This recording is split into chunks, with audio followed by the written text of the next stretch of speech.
to be a young Christian, let alone a young Catholic. My best friend is a complete atheist. It is hard sometimes that she doesn't understand where I'm coming from. Yeah, she knows how to have a good time on Friday night. Well, Charlotte's faith is really important to her. A lot of people have a lot of respect for her because it's hard being an 18-year-old and having faith and having to sort of live your life by it. I live my life by talking about it if I get asked a question about it, rather than preaching to them. And I don't think they think of me as a Christian anymore, but, you know, I'm just a friend. I'm just a laugh, basically. Well, I hope I am.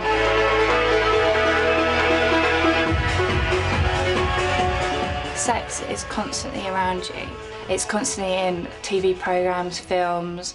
It's seen as more of a sport rather than what it is.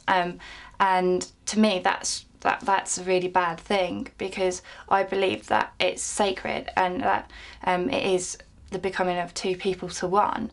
When she meets a lad and she says that she believes in no sex before marriage, sometimes they're a bit shocked and taken back by it, but most lads are quite cool about it and they sort of respect her for it. And it hasn't stopped her from having boyfriends. I went out with a boy for nearly 2 years. We had a really normal relationship. Like, we would go out, we have a good time. It was always really hard, like when it's just the two of us, because it used to get quite heated, and it was really hard, like that time when you just had to say, like, no, I can't go any further, I don't want to.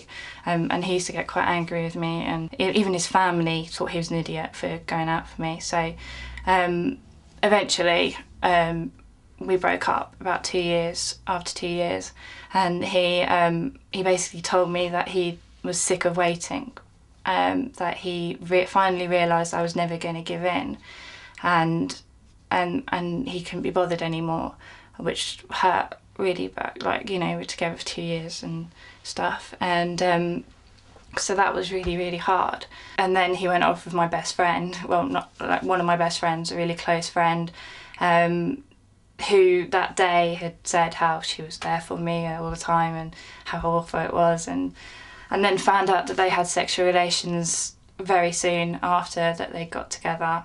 And she told me over the phone, quite casually, that it all happened, and it just really hurt. Even though I was like really hurt and it was a really hard time, I wouldn't have it any other way. I have absolutely no regret that I stood up for not having sex and that I didn't give in. Like, I mean, it could have been so easy just to be like, oh, you know, I'll do this and I'll just go to confession and, you know, that would be the end of it. But I just knew that I could not it was so important to me that I just could not give in. Like, I had so much hate in me because of that girl who's supposed to be my friend. It felt like the hate had just taken up all my body and there just wasn't like any room anymore for God. When I went to church, and I went and had communion, and it was just, I just broke down in tears after communion.